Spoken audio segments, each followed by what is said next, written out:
A very good morning to my students. मैं आपके school से कोमली विजय से बात कर रही हूँ। आज हम जिस टॉपिक के ऊपर बात करेंगे वो है ओवर थिंकिंग।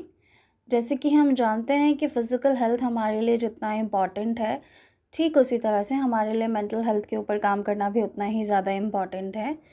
जैसे कि हमें पता है कि हम अभी एक महामारी से निकल रहे हैं। तो लॉकडाउन की सिचुएशंस हैं, हमारे डेली रूटीन सेट नहीं है और भी बहुत सारी ऐसी एक्टिविटीज़ हैं जो हम करना चाहते हैं बट कर नहीं सकते हैं बिकॉज़ ऑफ महामारी। और तो आज के टाइम में ये देखा जा रहा है कि बिकॉज़ ऑफ कोरोना और बिकॉज़ ऑफ दिस पैंडेमिक जो है जो ह्यूमन बीइंग है वो बहुत ज़्यादा mental issues like over thinking बहुत ज़्यादा फेस कर रहे हैं। तो आज हम बात करेंगे कि ओवर थिंकिंग मतलब क्या है और how we can stop it.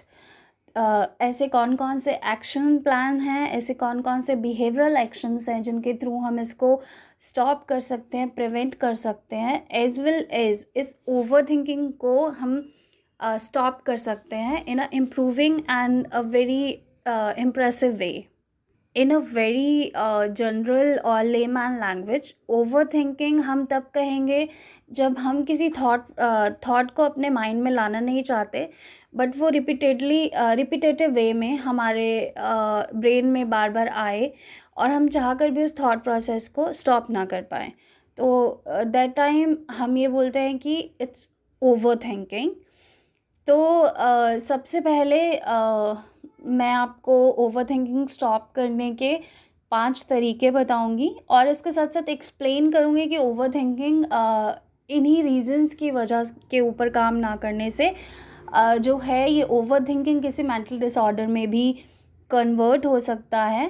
तो बहुत ज़्यादा इम्पॉर्टेंट है इन 5 चीज़ों के ऊपर काम करना। The first one is exercise. अब एक्सरसाइज करने से जो है माइंड और बॉडी का कोऑर्डिनेशन बनता है।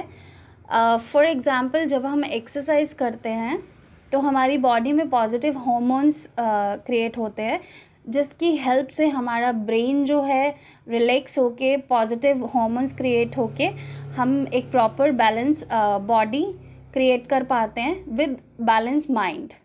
तो सबसे पहले exercise and the second one is diet. अब डाइट इम्पॉर्टेंट क्यों है? क्योंकि हम जो भी खाते हैं एज़ वी नो दैट वो एनर्जी में कन्वर्ट होता है। तो हम अपनी बॉडी को किस तरह की एनर्जी प्रोवाइड कर रहे हैं वो चीज़ का बहुत ज़्यादा ध्यान रखने की ज़रूरत है हमें for stopping our overthinking. Because क्योंकि हेल्दी फूड ही हेल्दी माइंड और हेल्दी बॉडी प्रोवाइड कर सकता है for a long life. And the third one is time management. As we know that कि हमारे पास ज़्यादा टास्क नहीं है लॉकडाउन की सिचुएशंस की वजह से, क्योंकि हम बहुत सारे आउटडोर एक्टिविटीज़ नहीं कर पा रहे हैं और हमारा जो सोशल सर्कल है वो थोड़ा सा लिमिटेड हो गया है। तो यहाँ पर हमारे लिए इम्पॉर्टेंट है कि हम अपने टाइम को मैनेज करें और कोशिश करें कि हम अपने टाइम में वो सब एक्टिविटीज़ कर पाएँ जो कि नेसेसिटी ऑफ लाइफ है। For example, as I told you, exercise. The second one is diet. Or for students, the most important thing that is your studies, क्योंकि we cannot ignore it. तो आपको अपने time को manage करना है कि आप अपनी डाइट, एक्सरसाइज और अपने स्टडीज़ के लिए प्रॉपरली टाइम को मैनेज करें। And the fourth one is goal of work.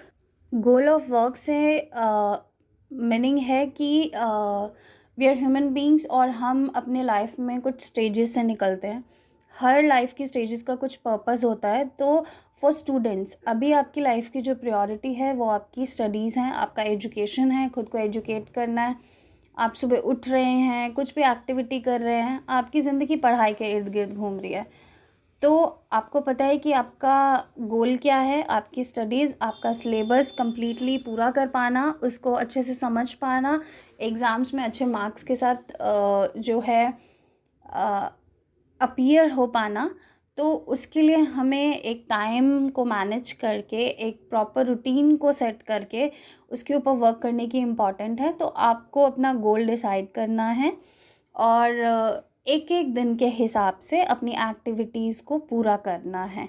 Starting में येस आप नहीं कर पाएंगे क्योंकि हम बहुत सारे प्रॉब्लम से निकल रहे हैं फ्रॉम लास्ट 2 इयर्स, बहुत सारे चैलेंजेस हमने फेस किए हैं, बट आपको इस प्रैक्टिस को डेली रखना है तो आप धीरे धीरे इसको इम्प्रूव कर पाएंगे।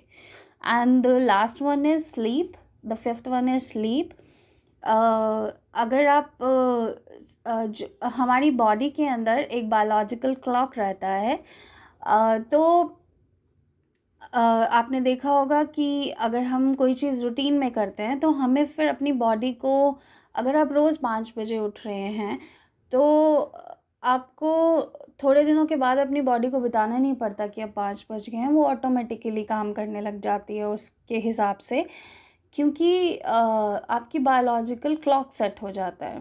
तो ह्यूमन की बॉडी जो है लाइक अ मशीनरी, तो आपकी ये जो मशीन है, आपके जितने ऑर्गन्स हैं वो प्रॉपरली काम करे, उसके लिए उतना ही इम्पॉर्टेंट है स्लीप को लेना। तो अभी ओवर थिंकिंग का जो सबसे बड़ा रीज़न है वो ये है कि हमारी बॉडी तो थक नहीं रही है और हमारा माइंड एक्सेसिवली काम कर रहा है। कैसे कि हम पूरा दिन कभी मोबाइल, कभी सोशल मीडिया, कभी कुछ, तो हमारा ब्रेन तो प्रॉपरली वर्क कर रहा है बट हमारी जो बॉडी है वो कोई एक्टिविटी नहीं कर रही है, जिसकी वजह से उसका कोऑर्डिनेशन बेकार हो जाता है। तो आपको स्लीप लेनी है जिससे आपका माइंड रिलैक्स कर पाए, एक्सरसाइज करनी है जिससे बॉडी और माइंड दोनों बैलेंस कर पाए, डाइट लेनी है ताकि एक proper hormones, positive hormones create हो पाए बॉडी में, टाइम को मैनेज करना है ताकि ओवर थिंकिंग का उसको टाइम ही ना मिल पाए। गोल के बिना लाइफ बेकार होती है, आप बिना गोल के काम नहीं कर सकते हैं। तो अगर हम 5 चीज़ों के ऊपर ध्यान दें तो हम ओवर थिंकिंग जैसी प्रॉब्लम को, जो कि प्रॉब्लम बन सकती है और कोई भी मेंटल इलनेस का रूप भी ले सकती है, for example obsessive compulsive disorders, तो हमें ज़रूरत है इनके 5 टिप्स के ऊपर काम करने की। अगर आप इनके ऊपर प्रॉपरली डेली काम करते हैं तो आप ओवर थिंकिंग जैसी प्रॉब्लम से आराम से बाहर आ सकते हैं। Thank you.